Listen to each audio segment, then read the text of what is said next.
And we're live. Welcome to Carnivore Sunday School. Today is October 26th. I think it's the last. Is it the last Sunday before we change our clocks? Yes. Behind 1 hour. I think next week we do that. So I'm looking forward to sunlight being a little more normal time in the morning because I need my circadian rhythm locked correctly. And we have our special guest today. We don't have Stephanie. She is on vacation in the sun, but maybe she'll pop in if we're lucky. If you see Stephanie respond in the comments, it's me pretending to be her because I'm signed in as her, if that makes sense. So we'll go around. We got 3 people on the screen, it's just me, George, and Diane, and we'll just do a little quick introduction of who we are, where we're from, and just a quick explanation of our diet. And then we'll get into Diane, who's our special guest. We'll get into how carnivore has helped her and transformed her life, changed her, given her good health. So I'll get started because I'm on the left there. I'm carnivore teacher. I'm on YouTube and all the social media sites. I put a teaching video out every day. It's about 5 to 7 minutes long. I used to be a middle school teacher, so I'm used to making lessons and talking to people. So I just continued to do that when I retired a couple of years ago. And I do these lives on Sunday. And I'm carnivore coming up on 3 years soon. In a month or two, I'm going to be a 3-year carnivore. Before that, I was ketovore for 3 years. And before that, I was keto, transformed my health, my emotional health, some physical problems that I had that got cured. Won't go into detail here. This is just the intro, but it's the reason I do this. It's the reason I share is I want to pay this forward because carnivore is the cure for what ails you. Probably because what we put in our mouth is huge. It really is, among other things, but the food we put in. So let's go to George. Tell us yourself. Yeah. My name is George Goodenough. I'm your 60-year-old carnivore friend from the town of Bridgewater in Somerset, England. I am actually a qualified teacher myself. I'm qualified to teach English as a foreign language to adult students, although I never actually got to use it, but it's been quite useful because it means I know how to research and study. My story is one of 3.5 years ago. I was diagnosed with morbid obesity at 293 pounds and type 2 diabetes. I didn't know about carnivore at the time. A very kind nurse told me that all carbs are sugar. So I went away, researched carbohydrates and the low carb diet, and threw away my prescriptions. I never cashed them in for metformin and statins, I think it was. And in the last 3.5 years, I've totally healed myself of morbid obesity and type 2 diabetes, and accidentally picked up carnivore on the way, as I didn't know about carnivore when I first started it. But I'm now a fairly strict carnivore. Little bit of crossover with Diane, which I don't think she knows about. I actually live in the town of Bridgewater in Somerset, which is my hometown. I was raised on a farm in a little village called Willavington, just outside it. And just outside of Bridgewater as well, there is a little village called Moorland. Now, Diane and myself have a mutual friend in Rebecca Johnson, who is a multiple sclerosis recoverer and thriver.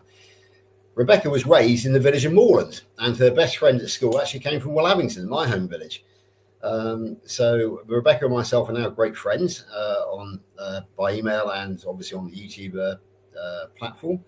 Rebecca now lives in Spain, in rural Spain, for her health, and has a great channel called Cabana Chronicles. So there's Cabana Chronicles, but with the tilde over the or the tilde, sorry, over the N, which makes it Cabana. So she's great, and her father, who is a retired medical doctor, lives less than 1 mile away from me in Bridgewater.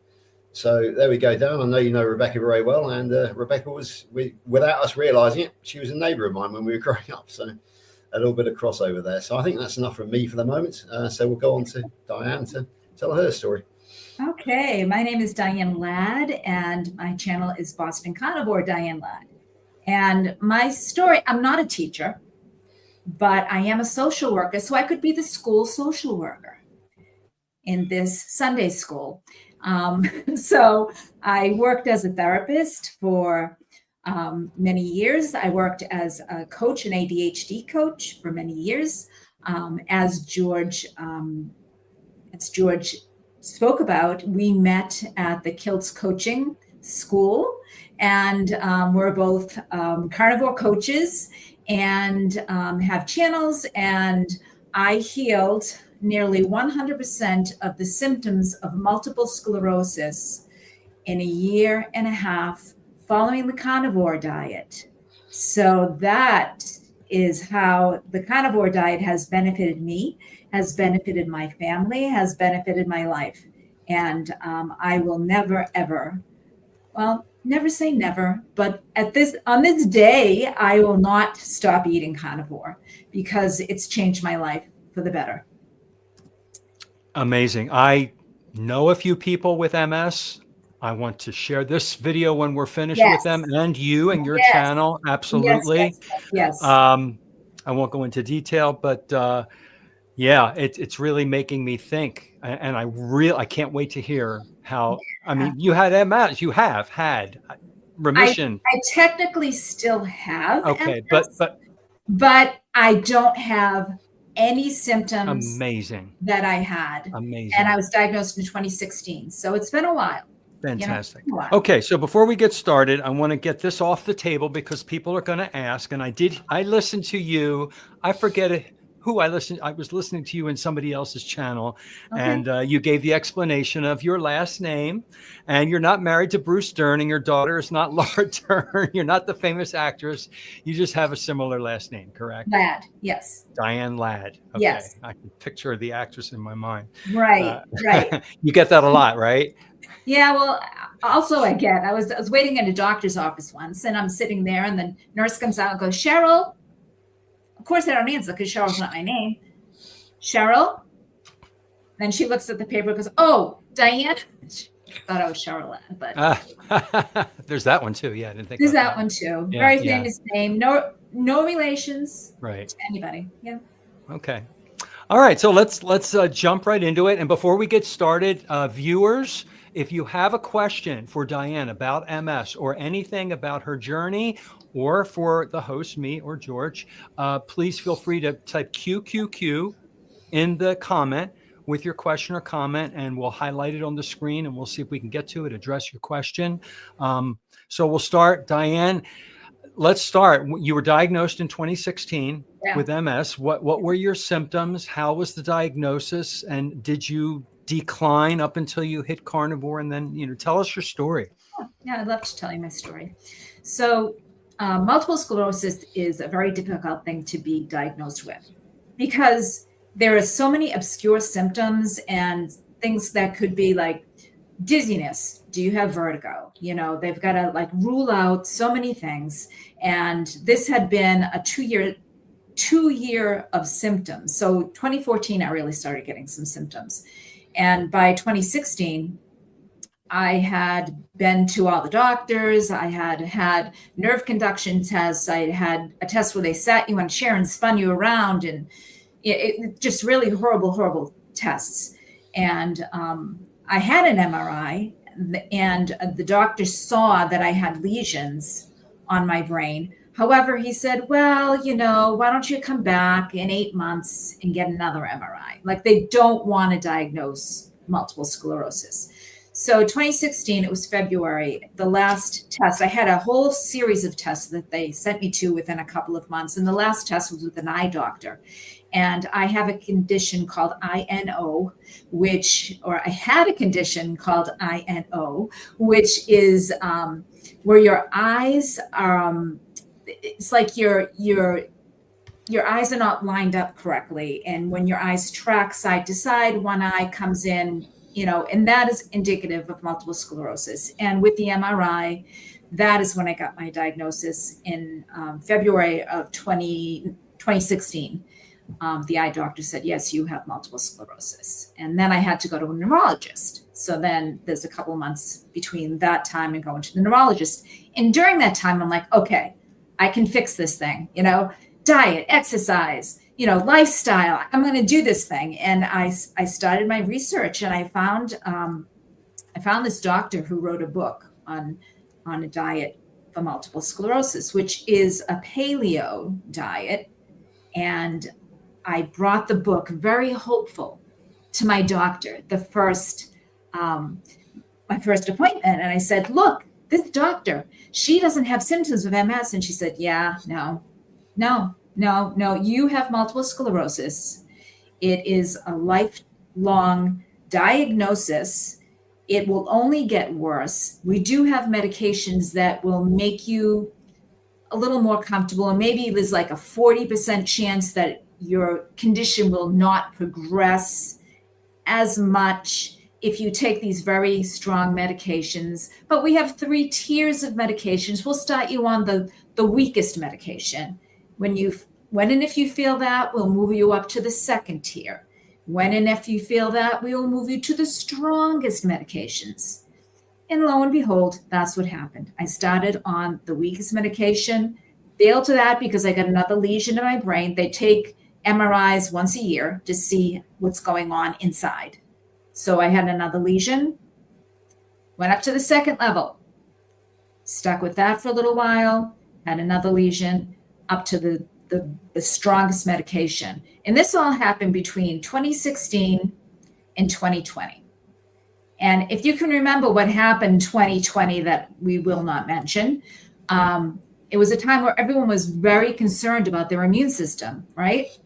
And I was given a drug that wiped out my immune system in 2020. And the drug was called Ocrevus. And it was an infusion that you went every 6 months, and you sat in the hospital and had an IV in your arm, and your immune system, your B cells were gone. That was the whole purpose of it, is to wipe out your B cells so your B cells did not attack your brain. And so it was a very fearful time for me. It was a lot of wearing masks, a lot of isolation, a lot of not going out in public a lot, and feeling pretty ill. Not from the medication so much, although the medication did have side effects. The medication that I was on caused chronic urinary infections, UTIs. So I had to be on an antibiotic. So they put you on this strong medication that causes you to now be on antibiotics. And then the urinary incontinence started, then the extreme fatigue, the extreme brain fog, up until the point of 2022. So it had been 2 years on the medication. And the doctor, took all the tests. I started feeling ill. I started feeling extreme fatigue, extreme exhaustion, so much to the effect where I cut down my hours. I'm still working as a therapist, and I couldn't focus on what my patient was telling me. I had to stop because I had to be effective. And if I wasn't effective, which I was effective at the time, but I didn't want to go into not being effective, I wanted to be able to listen to people telling me their innermost hurts, their innermost joys, such an awesome thing, such an awesome occupation that I had. And I could not be present for those people anymore. So I had to fold my practice, which was a job in itself because I had to find other therapists to take care of 30 other people, right? So that whole process was horrible. I ended up in the hospital. I ended up wanting an MRI to see what was going on in my brain, because it was so much different than before. And the doctor said, well, it seems like it's the same. So they're not seeing progression of disease. However, I'm feeling progression of disease. And my balance was bad. I was thinking it's quite possible that I will end up with a cane soon. I didn't know where this was going to go. And I just really, for the first time, I really prayed for myself. I prayed that God would take this multiple sclerosis from me. And that was new for me because I had always prayed for other people. And I always kind of thought, like, God knows that I don't want this, right? He knows. I didn't think it was necessary. But as soon as I did, something miraculous happened. My eyes were starting to fail too, on top of it. So I was always an avid reader, and I wasn't reading. And I'd watched everything on Netflix. I had watched everything on the regular channels. And so I turned on YouTube one day, and in the search bar, I put diet to cure multiple sclerosis. And lo and behold, Carrie Mann from Homestead How pops up, right? All our favorite people. Robert Kiltz pops up. Chafee, Dr. Chafee pop up. Dr. Ken Berry, all my favorite people. They were like my friends. I would sit on the recliner in the morning with my coffee and I would watch them. And I was like, no, really? Really, God? Carnivore diet? Just eating meat? No way. That's not the way it's going to be. And I had done, a keto diet, like a really clean keto diet, but always kept the veg in, always kept the healthy carbohydrates, only a tiny bit of them in.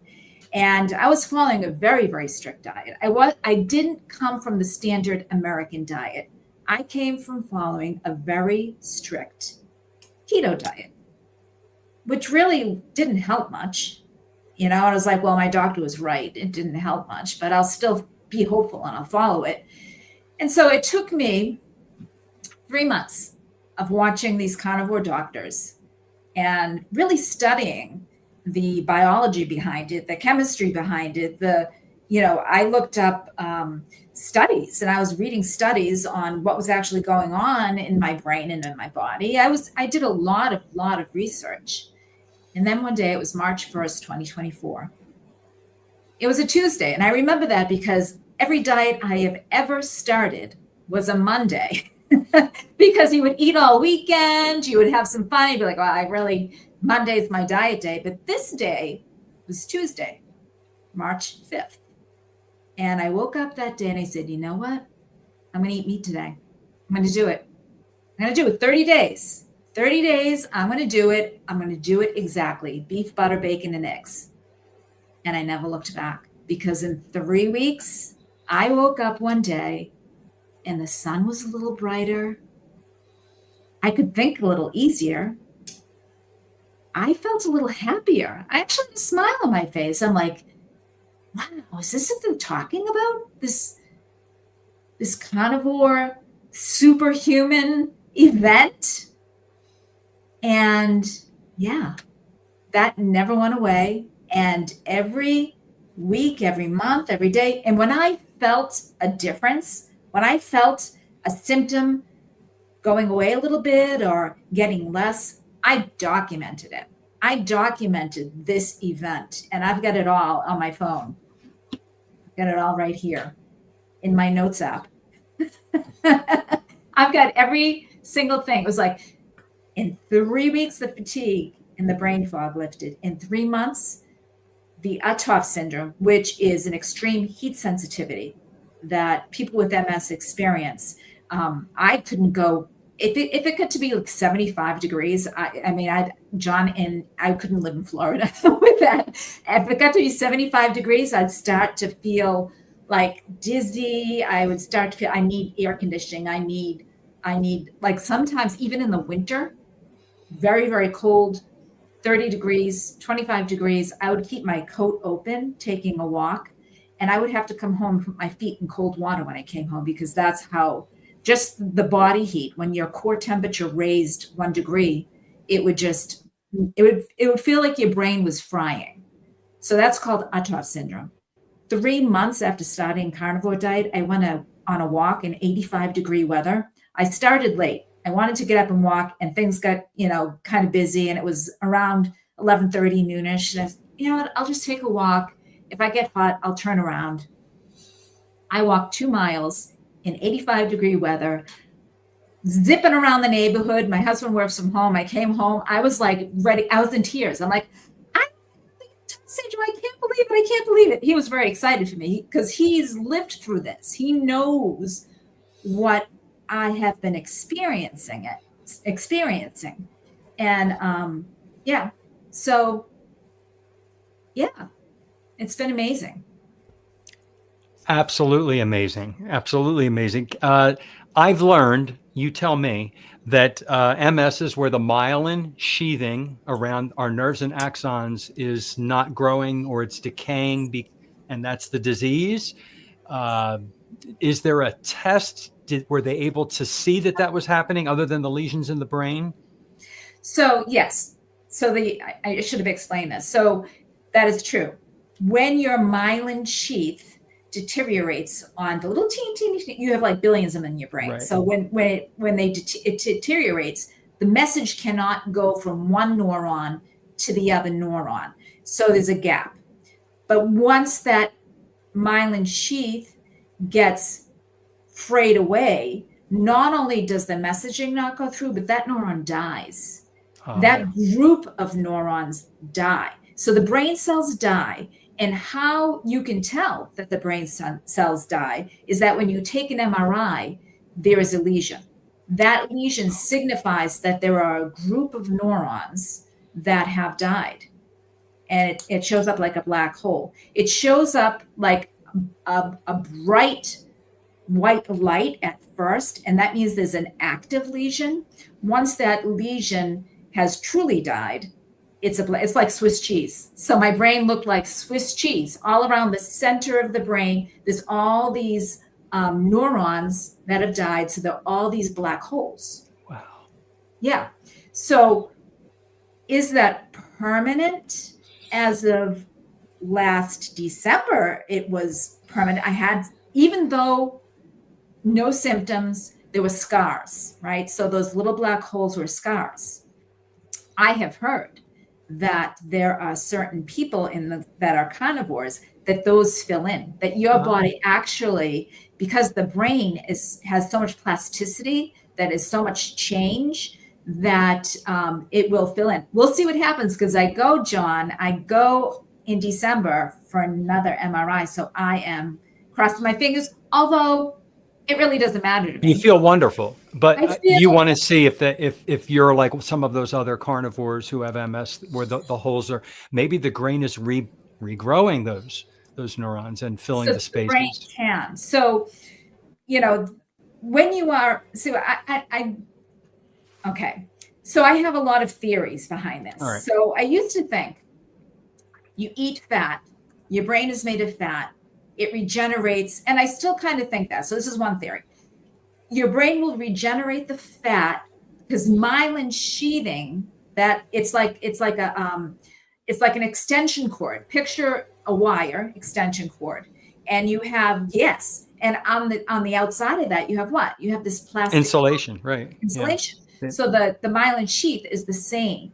It's an insulation on the outside of the neuron, right? And it gets frayed away. That insulation is made of fat and cholesterol. And cholesterol, right? Yes. Yeah. So if you don't eat fat and cholesterol and your brain is fraying, how do you repair it? Right? That was the first thought. The second thought is ketosis. When your body goes into ketosis, it fires the brain. So I think those two things may be going together. The doctors don't know. The researchers don't know. This is all leading edge. This is all, nobody knows this.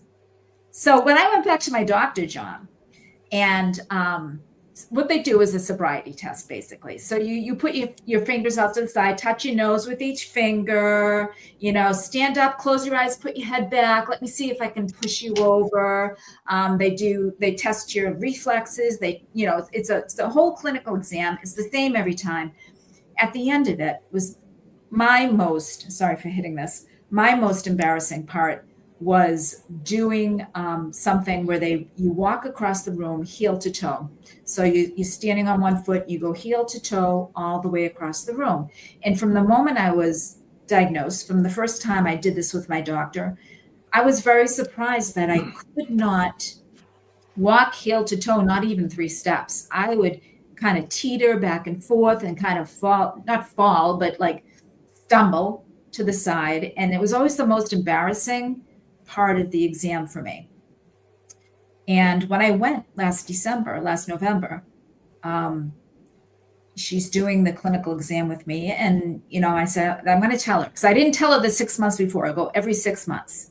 And I didn't tell her. I had just started the carnivore diet and I wasn't ready to tell her yet. Even though I was feeling better, I had to learn how to talk to a doctor, right? We all know that. If you're a carnivore and you're going to a doctor, you've got to learn how to talk to that doctor.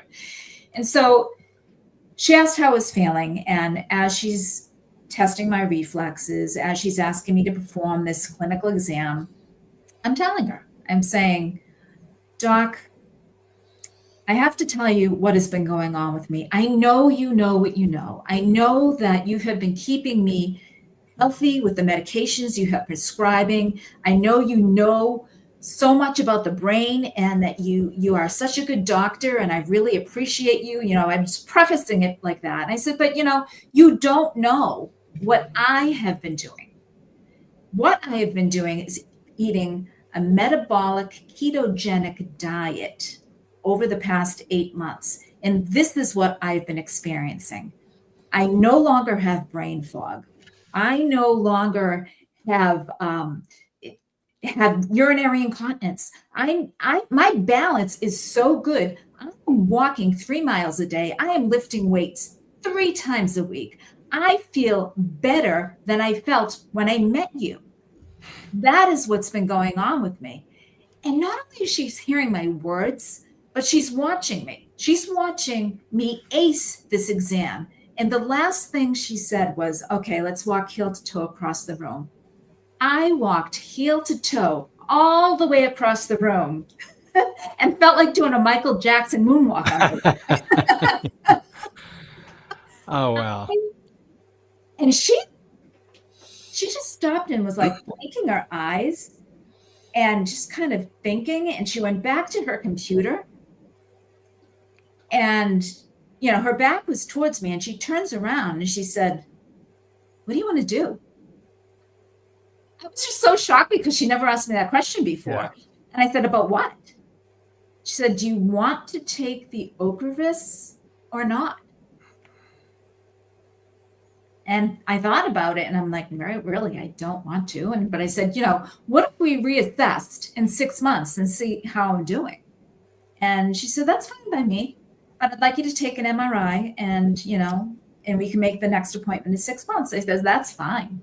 And I went back in 6 months and aced it again. So it's been twice that I've done this. And I go back November 11th and see her again. So we'll see what happens. Third time's a charm, maybe. Absolutely. Absolutely. A question comes to mind. Are you, with your carnivore diet, have you increased your maybe omega-3 fatty acids from DHA, EPA from fish for the brain health, just to bump that up a little bit? Like what? No. All right. What are you eating carnivore on a daily basis now? Just beef, butter, bacon, and eggs, or can you get a little more specific? Okay. So I'll give you, so I've also incorporated some fasting, but we'll talk about that afterwards. Right. I'll tell you, like, if I'm gonna eat 3 meals a day, this is what I'll eat. Okay. I'll get up in the morning and I'll take, I usually do cook up a pound of ground beef. I don't eat the whole pound. I'll eat between, depending on how hungry I am, I'll eat 1/4 of a pound of it to 1/2 pound. And I do it scrambled, like a scrambled hamburger. And when I take my I put the other part aside. My husband also eats carnivore, so I'll save him some. And I'll maybe crack 3 eggs and I'll scramble the eggs with the ground beef. And sometimes I eat bacon with it. Sometimes I don't. I never eat cheese. I don't eat cheese. So I'll have that for breakfast. And I do have coffee. Carnivore, please don't arrest me. I have coffee. And I don't put, sometimes I'll put butter in it, but I don't put cream in it. Butter doesn't seem to bother me. For lunch, if I have lunch, maybe I'll have some more of that ground beef. Maybe I'll have a piece of steak. Maybe I'll have a leftover piece of chicken. I do eat chicken. Chicken thighs, chicken legs, no chicken breasts with the skin on.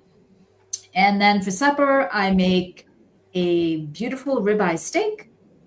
And that's it. That's it. And I don't eat after supper. And I fast at least 12 hours. And I'm not hungry in between. Not at all. Not at all at all. I used to be the one that ate the breakfast, the snack, the lunch, snack, the dinner, and then felt like eating something before bed. No more. Yeah, the protein and the fat satiated you. Your leptin kicked in. Yeah. That intermittent fast window is beautiful, 12 to 14 hours. And your body is responding the way we hear Dr. Berry and Dr. Chafee and everybody saying that it does. And Yes. your N=1 experiment, a person with MS is showing this. And you're new. You just started this less than a year ago. No, I started a year and a half ago.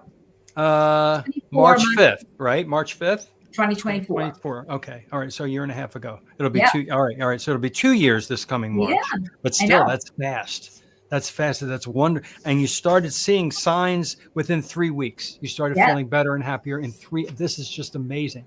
I cannot wait to share this.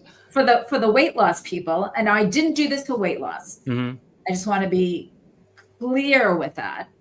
However, I have lost 30 pounds. That's a side effect. All right. Yeah. That's a side effect of becoming healthy. Being healthy. Exactly. Yeah. Wow. George, any did you come up with any questions that you were waiting to ask? Yeah, not so much question. Just want to make a few shout outs really to who we've got in the audience tonight. We've got both Amy's, both spellings, Rocking Coach Amy and Brisket Boomers, Amy Perrin. We've got Rick, the Duckman. He's everywhere, as we know. Jonathan, Carnivore Muscle from the UK. He's there. We've got Pumi, who is on the current Kilts Health coach, and she's been a guest for a while. We've got Sharon M. She's on here, and again, she's another one of our Kilts Health coaches.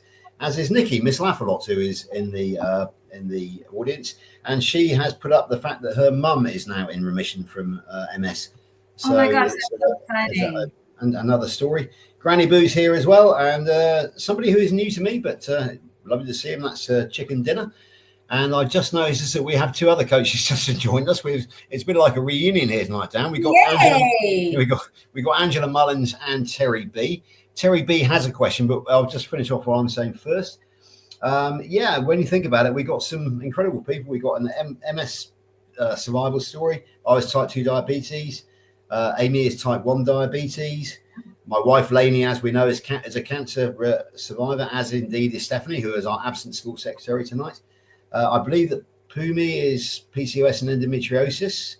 So just within, and Angela Mullins has just joined us. She's EDS, Ehlers-Danlos syndrome. So it just goes to show that just in a very small audience, we have an incredible range of autoimmune conditions that Carnivore has helped. Yeah, from my own point of view, coffee. Yeah, I drink coffee. So please. Oh, good. But I have an excuse. My coffee cup on it says, warning, I may start talking about meat at any time. So that is kind of my get out of jail free card. And yeah, John was asking about omega-3. Now, I can tell you that having just watched Rebecca's over in Spain, her latest MS story about climbing from, no longer being in a wheelchair and climb a mountain with me, which is absolutely fabulous. Unreal.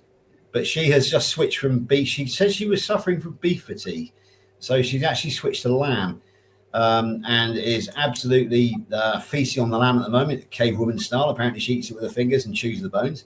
But Richard Smith, the keto, Richard Smith, the keto pro in this country, tells us that lamb is 10 times richer in omega-3 than beef is. Mm-hmm. So it's probably not a bad idea. Yeah, I think that pretty much covers what I've picked up so far. So Terry B's got a question, John. I think you've highlighted it. All right. Terry B is asking, what benefits has your husband seen on Carnivore? How long has he been Carnivore? Did he start when you did? He doesn't cook. So he had to start when I did. Right? But he would have some little additions, but really not many. Like he started eating the beef when I started eating it, and he eats eggs and eats bacon and he does all of that. And he would have like a side salad or have some olives or, not exactly. And he still does that. If we go out to dinner, he'll have a salad. So he's not, what do I call him? It's not ketovore. I call him kindivore. Well, if he's 70% or more animal products, he really is a hypercarnivore. Yeah. So He had acid reflux, gone. Oh. He had fatty liver, gone. So he's lost some weight, but he was never heavy. So he's lost a little bit of weight. And yes, the only thing that upsets him, and he's still trying to study that for himself, and it happened to me as well, the dreaded LDL cholesterol went up, right? So, you know, he'll go to the doctor and the doctor will say something. And of course, the doctor wanted to, his doctor and my doctor wanted to put us on statins. And I totally refused the statin. And I got a CAC. My CAC, I'm glad to report, big fat 0. Beautiful. Yeah. So I'm not worried. And my doctor was like, well, you know, given the diet you're on, and we have to keep you healthy, so let's put you on a statin. I said, no. I said, you know what we could do? Because you know what? I think that it puts me safe for 10 years, correct? She said, yes. I said, why don't we just take another CAC in 5 years? There you go. Yeah. Oh, And your HDL and your triglycerides, and they need to look at all the other numbers. Everybody just, the darn doctors, it's just LDL is this number, put you on a statin. Yeah. Well, John, I am a lean mass hyperresponder. As am I. Yeah. I love that. And I was before I was even lean. So that was pretty exciting to have that title. But yeah, I mean, they're just so like, if we are out with friends and we start talking, every single, especially man, is on a statin. I know. Everyone is on a statin. And it is just, that is a pandemic. Being on a statin is a pandemic. Everyone is going to, their brain is going to suffer. There was just a study, I think it was Nick Norwitz that put something out about the muscles and how the muscle atrophy and how the mitochondria in the muscle become unhealthy. Being on a statin, like there's so much that they're just finding out now, and it's not being talked about. It's not being, it goes from the study and it doesn't go to the doctor. There's like this gap. And they say there is a 20-year gap between study and actual practice, medical practice. So we're on the leading edge. We know, you know. I just need to jump in here about statins. I've done a bit of research this week, and here's a question: does anybody know what year statins hit the market in as medicines, as pharmaceuticals? Was it the 70s? 80s. 80s? I don't know the year. Diane's right. Okay, so yeah, she's right. So in 1976, the Dr. Akira Endo basically started research into statins, or the compound which was going to form statins, and then but it didn't actually hit the market until September 1987 under the name lovastatin. That was the first ever commercial statin. 1987. That's 38 years ago, something like that. It's less than a microcosm in the history of the human race. How did we survive up until the year 1987 as a race without statins? If we were statin deficient all those years, how did we not die out? It's just incredible. It really is. And what have people had less heart attacks and heart disease since 1987? More. No, it's more, and strokes as well, as of course. That's because the lower you get your cholesterol, the more likely you are to have a stroke. I always tell of my former training partner when I was a runner. She was a very super fit gym bunny, very thin, very good times on the track, absolutely fat phobic to the point where she would not consume avocado. Super fit, age of 60, had a stroke. Because she would not consume fat. Poor girl, you know, as I feel very sorry for her. Unfortunately, at the time, I had no idea about what I thought. She was right. You know, everybody knew that fat made you fat. I admired her dedication to training. But no, it's just horrible what's happening. So yeah, I certainly was diagnosed with a score of 7.1 in the UK cholesterol. And that translates to 275, I think. So the threshold being 200, they were desperate to sell me a statin. I got offered a statin. Well, I got the drug pusher tried to push him on me. It was a doctor I'd never met, never heard of. He didn't call me in to discuss it. Just said, "I'm going to sell you a statin." Yeah. I just ignored the text. So that's that's it. But my doctor sent the prescription to the pharmacy without even talking to me. And then the pharmacy started calling me, "You've got this prescription." I'm like, "What prescription?" And what's wonderful is you still have the power to just not take it and not buy it. And no matter what the doctor says, you're in control, and you have the knowledge, obviously. I was on lovastatin and simvastatin in my I'm 60, in my 30s. And 30s, you're supposed to be strong and all this testosterone. I felt like an old man. I had body aches and cramps, and I did my own research. This is when Google was a little newer.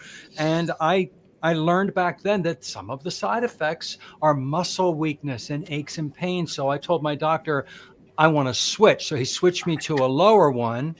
And then I took myself off and everything disappeared. And interestingly, my younger brother, he's 3 years younger than I am. He told me recently on just a recent phone call that he switched from his statin to a lower statin because he learned that it's causing body aches and cramps. So I said, Paul, why not just get off of it completely? They don't help. That's the other problem. They don't help. So people don't understand that cholesterol is so vital to our hormone system, our testosterone, our estrogen, progesterone, our myelin sheaths. Oh my gosh. Every structure of every cell is made from cholesterol. Half of our brain is made of cholesterol. Vitamin D is made from cholesterol. The bile to break down our fats is made from cholesterol. And that's my argument when we have this discussion comes up a lot. Does it for you, Diane? What about your cholesterol number? And when they ask me, I say, well, my number's 300. And they're like, well, see? And then I have to talk. Right. So the thing is like, that's the first question someone asks. Well, it is. It is. And I'm thinking, is that really any of your business? It's like, none of your business. I didn't ask you, what is your cholesterol? Well, they're asking because you're putting a mirror, in a way, you're putting a mirror up in front of their face when they see that you've gotten healthy and you're not taking a statin and you're on this carnivore diet and looking wonderful. So then they want to negate you right away because, because I'm doing something wrong. I'm eating the standard American diet, from their perspective. But, as we get older and we're all the same age, we're all 60. Oh, there you go. 60 this year. Yeah. We look pretty good. Yeah, don't be damn So when your cholesterol levels drop for a woman, you can't produce estrogen, you can't produce progesterone, you can't produce testosterone, your vitamin D, all of that goes down. Every single hormone in your body, you cannot produce it. So what happens to your body? What happens to your brain? What happens to your quality of life? And then my vitamin D levels were super low, and they say that's a precursor for multiple sclerosis. When your vitamin D levels are low, and they blame it on living in New England. There's more incidence of multiple sclerosis the further you go from the equator. When vitamin D is low, that is like a really horrible risk factor. But my vitamin D was low and my B12 because I didn't eat much meat. Mm-hmm. Both things were low. And they say that both things can put you at risk for multiple sclerosis. So eat more meat, eat more cholesterol. Your vitamin D will go up, your vitamin B12 will go up, and, you'll be healthier. They don't know what they don't know. They don't know. Comment came up from Brisket Boomers. My mom died of ALS related to the myelin sheath of nerve cells. It's a type of sclerosis. You're right. My father had it. He had late onset and he died from it as well. Carnivore must be good for ALS too. It is. And that brings to the question, since you're coming up on 2 years, correct? Yeah. Okay. That's kind of recent and new. Do you think you're having this great success because you caught it early and went to carnivore early?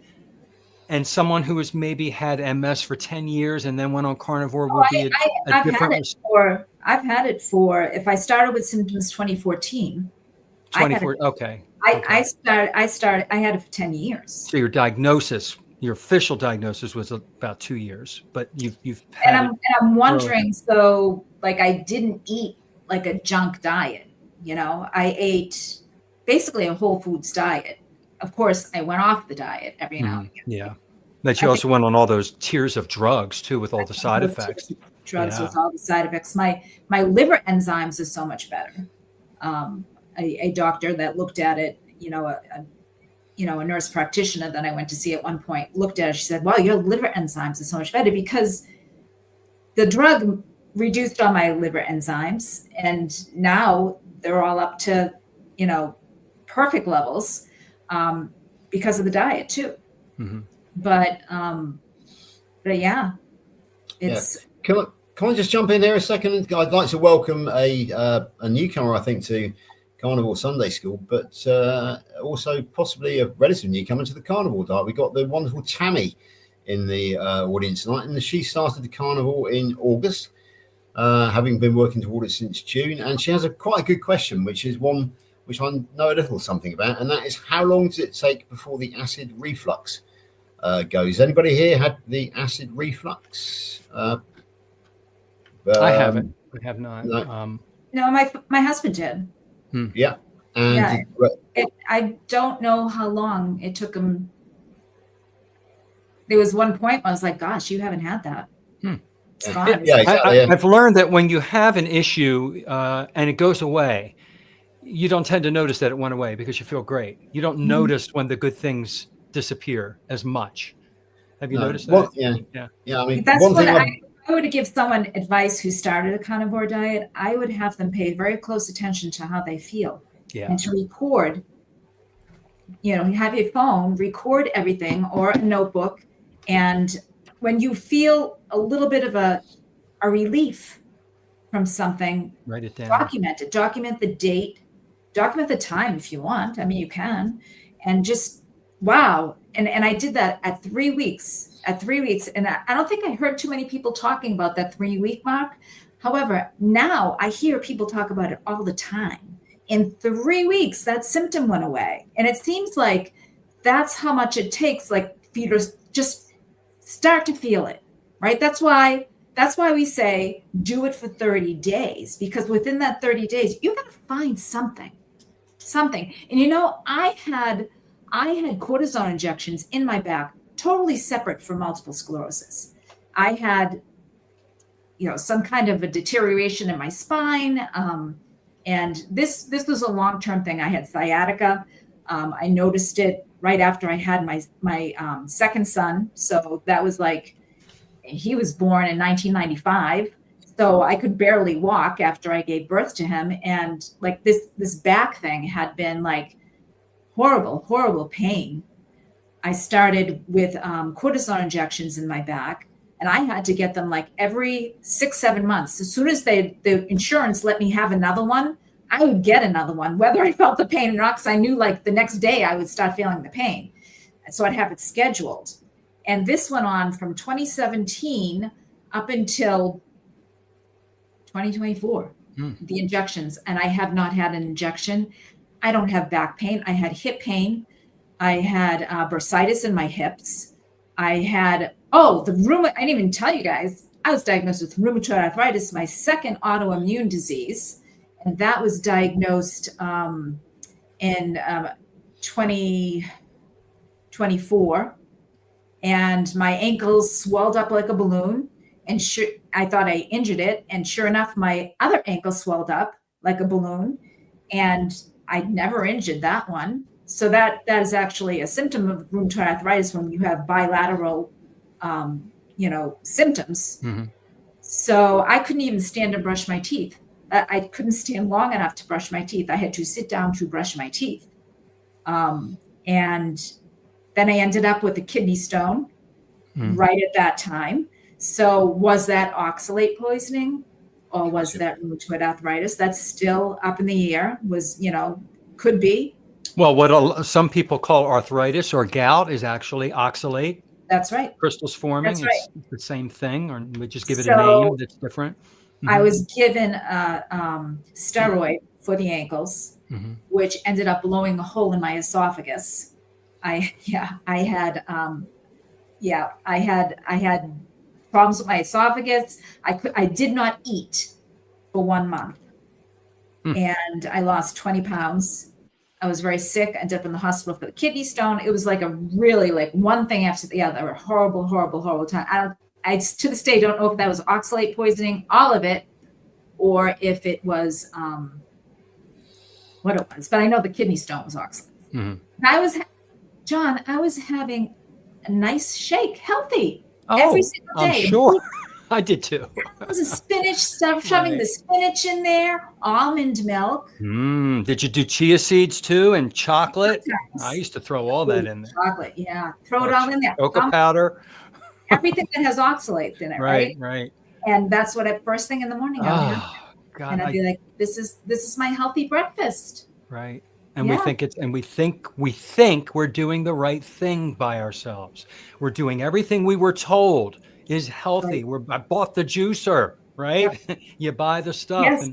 and we're not hearing the message. And I don't know if you get frustrated with this, Diane or George, but on Facebook, on social media, I'll see a post about the miraculous benefits of this chocolate product or this, name a product, and they will tout all the benefits, all the benefits, and they leave out the fact that it's high in oxalates. They leave out that it's high in lectins or phytates or polyphenols. They don't give you the full picture. And so people are buying it thinking, I'm doing my body good. I'm doing the right thing. It's criminal. John, I'd never heard of oxalates or lectins until I started to carnivore. Well, I didn't really either. Everything was a learning curve. The majority of people won't have heard of it. I had a kidney stone a few years ago. I had one too. Yep. So the doctor said when I went in 2024, 23, whenever it was, I lose track of the years. That was my second kidney stone. The first one, they tested it, and then the doctor sat with me and said, this was a calcium oxalate stone. I'm like, oh, what does that mean? Well, yeah, what is he it? said, well, here's a list of vegetables to stay away from. And you can, they listed them high oxalate, low oxalates. Do the low oxalate ones, eat those ones. Don't eat the high oxalate. First and foremost, the highest oxalate is spinach. And I was eating a lot of spinach. And probably raw, right? Probably didn't cook it or or mix it with milk or cheese, which is what they did years ago, which bound it. So it didn't go right into our blood. That's right. So when I was following this paleo diet, the doctor wanted, that wrote the book said to eat 9 vegetables a day. So I was counting my vegetables. I was eating 9. It looked like I was serving a buffet because I cooked them all in the morning just to see how many 9 vegetables were. It looked like I was inviting my vegan friends over. It was huge. That's a lot of veggies. That's a lot of vegetables. And if you tell me I'm going to be healthy, John, I will. You're going to do it. I'm going to do it. I'm going to do it. I'm going to do it, and it's not like there's anything special about me. I mean, I say I cured myself of multiple sclerosis. Like, oh my gosh, that sounds special. It's really not. It's not for something I did do. It's for something I didn't do. You took out the toxins. All the stuff out that caused the multiple sclerosis. Right. I don't know if it caused it. Well, exacerbated it or whatever. Yeah. I don't know. All I know is when I took it out, when I took out the carbohydrates, when I took out the junk foods, when I took out the spinach, when I took out all the vegetables that people say are so healthy, when I took out the fruits, when I took out everything except beef, butter, bacon, and eggs, when I took all of that out, I got my life back. So it's really not what I did. It's what I didn't do. It's what you removed. Yeah. You just cleared the way to allow your body to heal. And when you have multiple sclerosis and you have extreme brain fog and you have the fatigue like you wouldn't believe, you wake up tired. Do you feel like working out? No. Do you feel like walking? Do you feel like even talking to somebody? And that's another thing. My speech, you can hear how much I'm talking now. It affected my speech, guys. Oh, really? It affected my speech. I would start speaking and I would slur. I would have like this slur, and it would happen at the beginning of speaking. So then I didn't want to speak because I didn't want to embarrass myself and have someone think I'm drinking, right? Because that's what it sounded like. Oh. It affected my eyes. I couldn't read anymore. It affected my ears because I still have it, the tinnitus in my ears. I have that. I don't know if that's a side of, going to stay forever. I don't know. Has that minimized the tinnitus? Has it gone down a little bit since you're eating carnivore? I've heard that it does for some people. It happens. I'm still healing. That's over the time. part that's Exactly. really amazing. It's like every day I'll be like, whatever it is. Are you still putting it in your phone? Like every little thing that you're noticing? Not as much. I've got to get back to it. Okay. I just basically wake up in the morning and go, wow, I feel amazing. That's great. I'm so happy for you. This is wonderful. So I want to share this with my friend. I walk around my neighborhood every night and we run into these dear friends of ours. Sometimes she's walking with a cane. Sometimes she's not out. Sometimes she's holding onto her husband because it ebbs and flows for her. Yes. What can I tell her? How would I approach? Do I just say, you need to do carnivore? I mean, how do you broach this with someone that you see really suffering and you know the answer, or, Does she talk to you about how she feels? I ask her, I kind of like, how you feeling today? And she'll tell me. She's told me that she's been to the doctor and had scans and where she is. And you might want to say, listen, I talked to this woman who has multiple sclerosis and she's finding some relief doing this thing. And I'm wondering if you'd be interested in looking at her channel. I'm gonna send her your channel for sure. If you say sure, she's gonna say, no way. Right. She's getting some relief. Might be a good way to put it. Getting some relief. All right. Yeah. That because you know what, John, I went on Amazon and started looking for cute canes. Because I didn't want an ugly cane. Yeah. I knew that I was kind of headed there. I'm like, I better do some research on getting a cane that looks kind of cute. Well, and look at you now, amazing. All right, we're at the top of the hour here. School bell. Can I just want to readdress Tammy, who's relatively new. About apparently she is on a legacy drug, which is omeprazole from when she had an ulcer. Doesn't have it anymore. We're not doctors, but I can tell you two anecdotes, Tammy. One is I met a guy fairly recently who was coming back to his hometown. Mutual friend. He was suffering from GERD. Went on to the carnivore diet and the acid reflux stopped. And the other story is quite a famous one. It's going to feature in Healing Humanity. One of my nearest carnivore neighbors, Lauren Tucker, who's quite well known in the community. She was on. She had acid reflux to the point where she could barely eat. It was down at 7.5 stone, very, very light, and as light as a light flat racing jockey. And was starving to death, basically suicidal. And she went carnivore. She was on omeprazole, still suffering from the acid reflux. Went carnivore and very rapidly cured it. The theory that everybody's putting out there now, I think it's right, is when you go meat only, your stomach acid responds by lowering in pH and you become a lot more efficient. We've heard that quite a lot recently. So that is the story behind that, Tammy. And welcome to the community, carnivore community, and B to us. And it's it's very early days yet. It does take time. And high chicken dinner as well. I'm glad to see that you've watched us back. But welcome to the lives. Yeah. That's it for me. Can I say one thing about the acid reflux and omeprazole? Mm-hmm. Omeprazole is a hard drug to get off of, from what I hear from other people. Is once your body gets used to it, it's hard to get off. So that's one thing. And another thing is, Tammy, you might want to experiment with closing your eating window and not eating in between meals, because when you rest the stomach, rest the gut, that's where the healing comes in. So eating carnivore and not eating like every couple of hours, trying to extend that a little bit, trying to close the eating window. So in other words, eating from 7 a.m. to 7 p.m., giving yourself 12 hours at night to rest and digest and to heal. And look at what some people are doing with that and experiment yourself. I can't tell you what to do. No one else can tell you what to do and how to do it. You have got to be your N of 1 experiment, and you've got to experiment this for yourself, how you feel better, right? Do I feel better when I do this? Maybe I'll try it for a couple of days and see if I feel better. So that's what I did. I listen to people, but only to the extent of how it feels for myself. Oh, good. I'm doing that right now. Excellent. 16:8. Perfect. Just started. That's excellent. Excellent, excellent, excellent. Try that for a little while, and then maybe close it just a little bit and see how that feels, if you can tolerate it. But that's what I would suggest. Excellent. Excellent advice. All right. We're going to tell us where we can learn a little bit more about you. Specifically, you mentioned Boston Carnivore, Diane Ladd. That's Is right. that the name of your That's right. YouTube channel? Yes. Is it Ladd with 2 D's at the end? D's, 1 N and 2 D's. 1 N and 2 D's. Okay. Ladd. So we can find you there. Where else can we find you? Boston Carnivore, I pop up now, so that's good. All right, good. And I'm also on Instagram. Okay. I'm doing some shorts, little things there, and also TikTok. Same name? Yeah, Boston Carnivore. And TikTok. Great. Yep. All right. Any one last thing you'd like to share before we close out for today?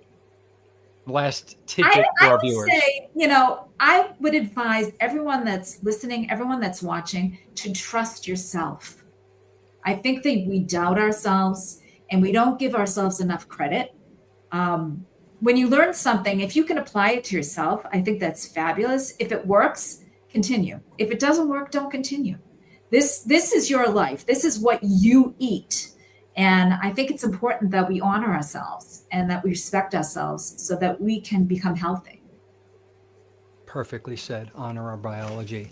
Thank you so much for coming with us, Diane. George, let's real quick do you and me where we can find each other, and then we'll wave goodbye. You go first, George. I have a small YouTube channel which will be growing called Goodenough for You, as in good enough, and then the word for, and then you. You'll find me there, and you'll find me under George Goodenough on Facebook. I'm more active on Facebook than I am on YouTube, so please do come and find me. If you want to befriend me, make sure I know that you're a carnivore, so that I can actually accept you as a friend. So thank you for that. Over to you, John. Great. And I'm just Carnivore Teacher, or Carnivore Teacher Alpha. I just added the Alpha recently, just because it's more primal, and I'm just feeling ancestral and feeling the healing, and I'm continuing on with this way. I can't, like you, Diane, I'm never going back.